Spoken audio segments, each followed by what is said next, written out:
नमस्कार, 10 कदम में आपका स्वागत है। मैं हूं रवीश और आज मुकाबला है दिल्ली जे डेविल्स वर्सेस सनराइजर्स हैदराबाद। और अगर आपने पिछला मुकाबला देखा होगा सनराइजर्स हैदराबाद का, जो कि कोलकाता नाइट राइडर्स के खिलाफ था, तो आप समझ जाइए कि कितनी बड़ी वार्निंग है दिल्ली जे डेविल्स के लिए, क्योंकि मुकाबला दिल्ली के घर में है, लेकिन डेविड वार्नर की शानदार फॉर्म ने खतरे की घंटी जरूर बजा दी होगी दिल्ली जे डेविल्स के खेमे में। हमारे साथ स्टूडियो में खास मेहमान मौजूद हैं, हमारे क्रिकेट एक्सपर्ट मनिंदर सिंह, और मेरे साथ हैं मेरे सहयोगी गौतम ललोत्रा। साथ ही साथ मेरे साथ हैं मेरी दो खास दोस्त सायरा और शैली।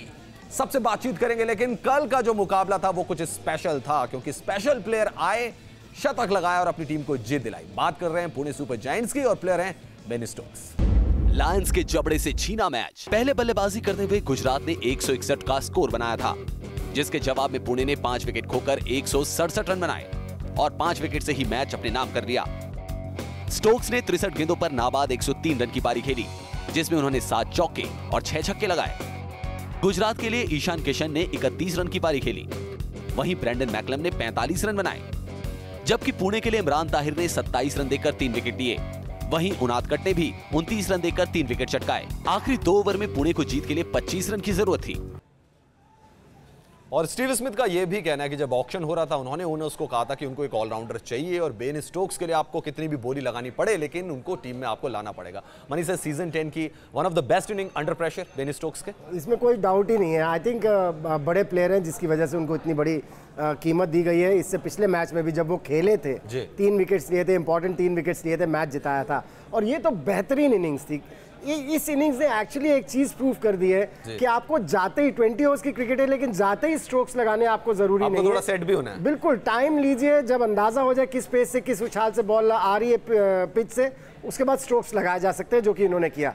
आई थिंक अब पैसा वसूल हो रहा है। पैसा वसूल है। गौतम भाई, आपको लग रहा है जितने भी ऑक्शन होते थे, चाहे कोई खिलाड़ी 16 करोड़ का बिकाओ, पैसे कभी वसूल नहीं हुए, लेकिन ये खिलाड़ी, ये 3 man of the matches, 2 match winning performance back to back, कि अब शायद पुणे को लग रहा होगा कि अगर 14.5 करोड़ रुपए लगाए हैं तो पैसा मिला है, वैल्यू फॉर मनी। और सबसे बड़ी बात, जैसे बनी सर कह रहे हैं कि एक बड़ी खिलाड़ी की निशानी तब आती है जब टीम अंडर प्रेशर होती है। इससे पहले अगर 2-3 मैचेस पहले अगर आप अंक तालिका में देखते तो पुणे काफी नीचे थी, और जो मोमेंटम आ गया है, एक सर्च आ गया है, उसका मेन कारण है कि जो इनके एस ऑलराउंडर इंग्लैंड के, जो 14.5 करोड़ से बिके थे और शुरू में बड़ी अटकलें लगाई जा रही थी कि क्या ऑक्शन में अच्छा डिसीजन किया, फाइनली डिलीवर करे। और सबसे अच्छी बात जो इनिंग्स की है, एक तो पहली बात है कि अंडर प्रेशर ही इनिंग्स के लिए जहाँ आपकी टीम 40-4 है।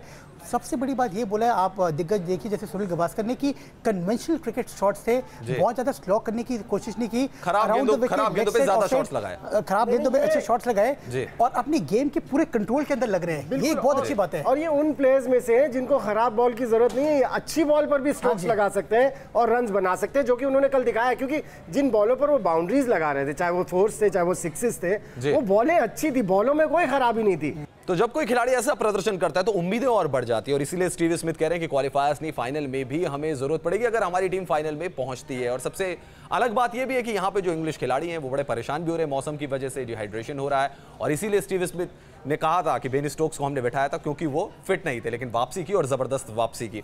सारा, कल आपने मैच देखा होगा तो आपका दिल गार्डन किया कि चलिए, धोनी ने भी एक इंपॉर्टेंट इनिंग खेली और बेन स्टोक्स ने तो सेंचुरी लगा दी। हाँ, सेंचुरी लगाई। धोनी और भी रन उनके बल्ले से निकल सकते थे, 26 रन उन्होंने बनाए थे। मुझे लगता है कि बेन स्टोक्स ने पूरा, जिसे बोलते हैं ना, पैसा वसूल, वो किया है कल, और वाकई मतलब मजा आ गया। देख के लोग कह रहे हैं कि पैसा वसूल हो गया, वैसे इनकी बाहुबली नहीं। बिल्कुल, मतलब लग ही रहा था कि अगर आईपीएल के सबसे महंगे खिलाड़ी हैं तो अब तक उनका उस प्रदर्शन की उम्मीद कर रहे थे, जैसे कि स्टीव स्मिथ बोल रहे हैं कि उस प्रदर्शन को अब बरकरार रखना होगा। ये अब एक बड़ी बात है। शैली, आप पुणे की तरफ थी या आप किसी और को बैक कर रही थी? मैं पुणे की तरफ थी, लेकिन जब 10 पर 3 विकेट लिए तो मुझे लगा कि जो पुणे की टीम का जो भविष्य है वो अंधकार में है। लेकिन Ben Stokes, like a phoenix, he rose like from the ashes and he proved his worth. The English player proved his worth. लेकिन इसमें आप धोनी की पार्टनरशिप की भागीदारी को भी you should give some credit, because उनकी वो तो वो दे ही रहे हैं। लेकिन पॉइंट्स टेबल पर क्या चल रहा है, अंक युद्ध जो है उसमें क्या हाल है पुणे सुपर जायंट्स का, वो भी आपको दिखाते हैं। फिलहाल तो मुंबई इंडियंस नंबर 1 है 8 जीत के साथ 16 पॉइंट से, और प्लेऑफ में उनकी पोजीशन पक्की है। कोलकाता नाइट राइडर्स, उनकी भी पोजीशन पक्की है, लेकिन एक मैच वो और जीतना चाहेंगे। 4 मैचेस उनके अभी बचे हुए हैं, 14 पॉइंट्स उनके हैं। हैदराबाद सनराइजर्स का मैच होने वाला है अब से थोड़ी देर बाद दिल्ली डेयरडेविल्स से, और वहां पलड़ा हैदराबाद सनराइजर्स का भारी नजर आता है। पुणे सुपर जायंट्स 12 पॉइंट्स के साथ हैं नंबर 4 पर, तो इनको भी अभी 2 जीत की दरकार जरूर है। 5वें नंबर पर है किंग्स 11 पंजाब। एक मैच कम खेला है, यानी कि 9 मैच हैं उनके, तो उनके पास भी अभी मौके बचे हुए हैं। गुजरात, इनकी कल हार हुई, उनके पास सिर्फ 6 पॉइंट है और बॉटम की 2 टीमें। बैंगलोर रॉयल चैलेंजर्स 11 मैच खेल के बाहर। दिल्ली डेयरडेविल्स की हालत भी बहुत बुरी नजर आ रही है। ऑरेंज कैप में क्या चल रहा है? ऑरेंज कैप डेविड वार्नर के पास है, 459 रन वो बना चुके हैं और आज इसमें और इजाफा हो सकता है क्योंकि उनका मुकाबला है दिल्ली डेयरडेविल्स से। गौतम गंभीर, रॉबिन उथप्पा 2 और कंटेंडर्स। भुवनेश्वर कुमार 20 विकेट, ये भी अपने जो विकेट्स की टैली है उसको आगे ले जा सकते हैं। इमरान ताहिर नंबर 2 पर आ गए। सबसे ज्यादा छक्के किसने लगाए? डेविड वार्नर ने 22 छक्के लगाए हैं। रॉबिन उथप्पा के नाम 21 छक्के हैं और ब्रैंडन मैकलम भी 18 छक्के लगा चुके हैं। लेकिन अब बात करते हैं उस मुकाबले की जो अब से थोड़ी देर के बाद खेला जाएगा दिल्ली के घर में। Delhi Daredevils versus Sunrisers Hyderabad. कैसी तैयारी है दोनों टीमों की, दिखाते हैं आपको। लीग में वार्नर ने 459 रन बनाए और उनके नाम ऑरेंज कैप है। वहीं भुवनेश्वर कुमार 20 विकेट लेकर पर्पल कैप पर कब्जा कर चुके हैं। हाल ही में खेले गए उस मैच में डेयरडेविल्स 67 रन पर आउट हो गए थे और सिर्फ 3 ही खिलाड़ी दहाई का आंकड़ा छू सके थे।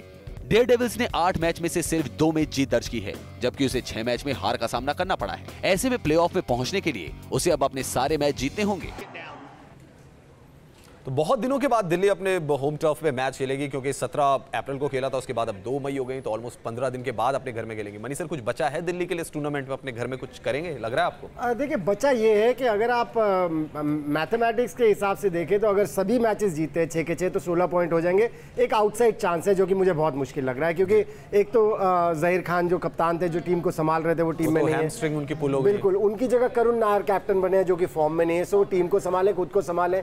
दूसरी तरफ ये डिसीजन आपको कैसा लग रहा है? ये राहुल द्रविड़ का डिसीजन जो है कि करुण नायर कैप्टेंसी करेंगे, जो कि प्लेयर ही फॉर्म में नहीं, आउट ऑफ फॉर्म में रन बनाने के लिए जूझ रहे हैं, लेकिन कोई और दिख भी नहीं रहा है। बाकी सारे भी आउट ऑफ फॉर्म है। सबसे बड़ी परेशानी राहुल द्रविड़ के लिए ये है। और दूसरी तरफ जो टीम है, उनका कप्तान जुनूनी हुआ पड़ा है जी।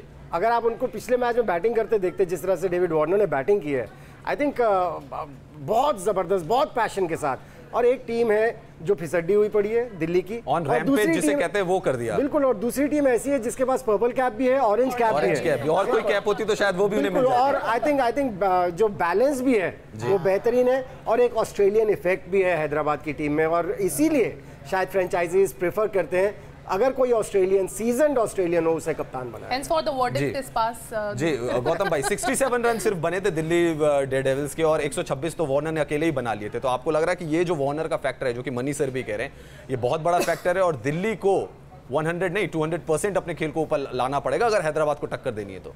देखिए रवि, जो मेन कारण है दिल्ली का इस पोजीशन में होने का, वो उनका शुरू से लेके अंत तक बैटिंग रही है। बॉलिंग तो उनकी अच्छी रही है और आज जैसे बोल रहे कि कैप्टन बैट्समैन ढूंढ ही नहीं पाए और आज मैं चाहता हूँ क्योंकि आप there something called nothing to lose, नीचे से ऊपर ही जा सकते हैं जैसे मनी सर कह रहे, तो आज ये पैंतरा अपना सकते हैं। West Indian allrounder Marlon Samuels को साइन इन किया था। वैसे आपके जो डोमेस्टिक प्लेयर्स है, श्रेयस अय्यर हो, करुण नायर हो, वो इतने फॉर्म में नहीं है। तो 2 ऊपर खिलाओ बल्लेबाज ओवरसीज, सैम बिलिंग्स और मार्लन सैमुअल्स, आपके तब भी गेंदबाजी में 2 बाहर फॉरेन बोर्ड और रबाडा है।